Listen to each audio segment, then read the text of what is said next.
স্বাধীন বাংলাদেশে প্রথমবারের মতো পাকিস্তানের করাচি বন্দর থেকে একটি শিপ বাংলাদেশের চট্টগ্রাম বন্দরে ফিরল 13ই নভেম্বর, যেখান থেকে ভারতের ভয় শুরু হয়। তারপর থেকে ভারতীয় মিডিয়া আমাদের বাংলাদেশের বিরুদ্ধে বিভিন্ন ধরনের প্রোপাগান্ডা চালাচ্ছে। আর যখন থেকে পাকিস্তানের করাচি বন্দর থেকে বাংলাদেশের সরাসরি একটি জাহাজ আসার কথা শুনল, তখন থেকে ভারতীয় মিডিয়া সহকারে ভারতের মানুষদের ঘুম হারাম হয়ে গেল। ভারতের সোশ্যাল মিডিয়া থেকে শুরু করে সর্ব জায়গায় তারা সোচ্চার হয়ে উঠল।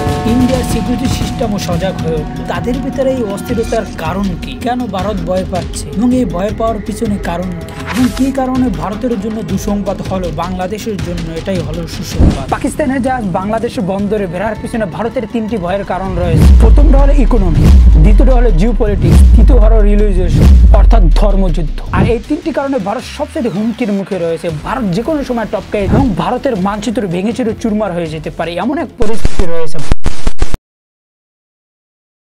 আর প্রথমটা হলো ইকোনমি। আর ভারত যে ইকোনমির উপরে দাঁড়ায় রয়েছে, আর ভারত যত অস্ত্রের জঞ্জানে নিতেছে শুধু ইকোনমির কারণে। আর তাদের ইকোনমির বেশিরভাগ আসে বাংলাদেশ থেকে। আর বাংলাদেশ থেকে ইকোনমির কতবার একটি ধাক্কা আসতে আছে তাদের জন্য। আপনি যদি বাংলাদেশের নিত্য প্রয়োজনীয় জিনিসের দিকে তাকান, তাহলে বাংলাদেশের সবচেয়ে বেশি ভরতা রয়েছে ভারতের উপর। ইন্ডিয়ার এক রিপোর্ট অনুযায়ী বাংলাদেশ দেশ এবং অর্থ বছরের লেনদেন হয়েছে $16 বিলিয়ন বেশি। তার ভিতরে থেকে শুধুমাত্র $2 বিলিয়ন ইম্পোর্ট করেছে বাংলাদেশ, আর বাকি $14 বিলিয়ন সমপরিমাণ পণ্য এসেছে ভারত থেকে। আর যে সমস্ত পণ্য ভারত থেকে বাংলাদেশে আসে তার ভিতরে হলো চাল, ডাল, পেঁয়াজ, তেল, রসুন, আটা সহ আরো নিত্য প্রয়োজনীয় জিনিস। এসবের বাইরেও আরো তুলাও আসে বাংলাদেশের ভিতরে ভারত থেকে। পোশাক শিল্পের কাঁচামাল বেশি বেগে আসতো ভারত থেকে। আর যে শিপ পাকিস্তান থেকে বাংলাদেশে এসেছে তার ভিতরে খনিজ পাথর, চুনা পাথর, ভাঙ্গা কাঁচ অর্থাৎ কাঁচের কাঁচামাল, পোশাক শিল্পের কাঁচামাল, আরো বিভিন্ন জিনিস। আর বিশেষ করে গার্মেন্টস এর কাঁচামাল যা এতদিন ভারত থেকে আনা হতো, সেই সমস্ত জিনিস এখন পাকিস্তান থেকে আনা হচ্ছে,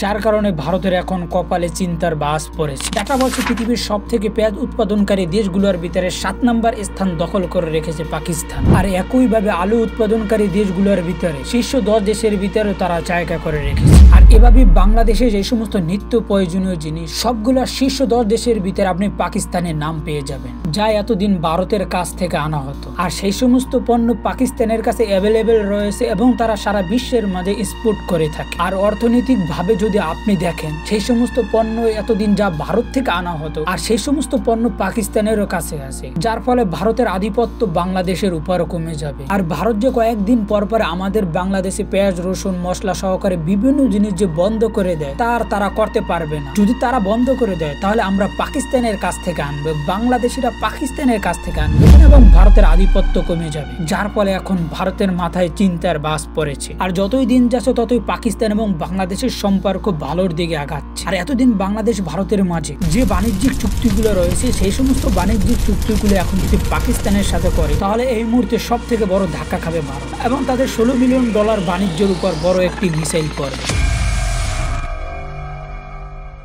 আর দ্বিতীয়টা হলো জিওপলিটিক্স। আর যে জিওপলিটিক্স এর কারণে ভারতের মানচিত্র নতুন করে সাজাতে হবে। ভারতের একটি রাজ্য স্বাধীন হলে পুরো ভারতের মানচিত্র পরিবর্তন হয়ে যাবে। আর ভারতের রাজ্যগুলোর ভিতরে সবচেয়ে বেশি হুমকি রয়েছে ভারতের 7 সিস্টার রাজ্যগুলো সব থেকে বেশি হুমকির মুখে বর্তমানে রয়েছে। আর বাংলাদেশের মানচিত্রের কারণে ভারতের সবচেয়ে বেশি মাথা ব্যথার কারণ হলো সেটা হলো বাংলাদেশ। আর যখন একটি জাহাজ পাকিস্তান থেকে আসলো, তখন তাদের মিডিয়াগুলোর কিভাবে খেপে গেল। আর এই খেপার পিছনে কারণ হলো ভারতের 7 সিস্টার। আর ভারতের মানচিত্রের ভিতরে বাংলাদেশ যদি ভারতের 21 কিলোমিটার জায়গা দখল করে নিতে পারে এবং ভারতের মুরগির গাড় ভেঙে দিতে পারে, তাহলে 7 সিস্টার হয়ে যাবে বাংলাদেশে। আর বাংলাদেশে নিত্য প্রয়োজনীয় জিনিসের নাম করে অস্ত্র সহ বিভিন্ন জিনিস যদি পাকিস্তান থেকে বাংলাদেশে ঢুকে যায়, তাহলে ভারতের পরিস্থিতি কেমন হয়, তাহলে কোন দিকে যাবে ভারত, সেটাই নিয়ে এখন ভারত চিন্তিত। শুধু তাই নয়, বিশেষ করে ভারতের বিভিন্ন জনগোষ্ঠী ভারত থেকে আলাদা হতে চায় এবং ভারত থেকে স্বাধীন হতে চায়। ভারত সেদিক থেকেও বিপদে রয়েছে। যদি জাহাজে করে অস্ত্র এনে ভারতের বিভিন্ন বিদ্রোহী গোষ্ঠীদের হাতে তুলে দেয়, তাহলে ভারতের মানচিত্র ভেঙে চুরমার হয়ে যাবে। এবং বর্তমানে ভারতের সাথে চীন এবং মায়ানমারের সম্পর্ক খারাপ। আর মায়ানমার এবং চীনের কাছ থেকে ভারত কোনো সাহায্য সহযোগিতাই পাবে না। আর অন্যদিকে বহুদিন ধরে চীন এবং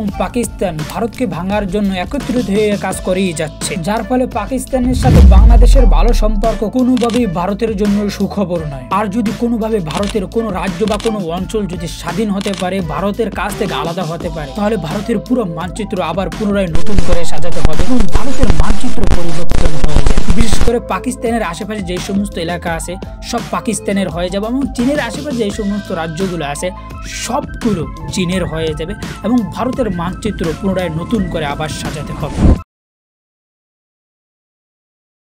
আর তৃতীয় হলো ধর্মযুদ্ধ। এবং যত দিন যাচ্ছে পৃথিবীর ধর্মযুদ্ধের দিকে যাচ্ছে এবং ধর্মযুদ্ধ যখন হবে তখন সারা বিশ্ব ধ্বংস হয়ে যাবে এবং তৃতীয় বিশ্ব যেটা হবে সেটা ধর্মযুদ্ধ।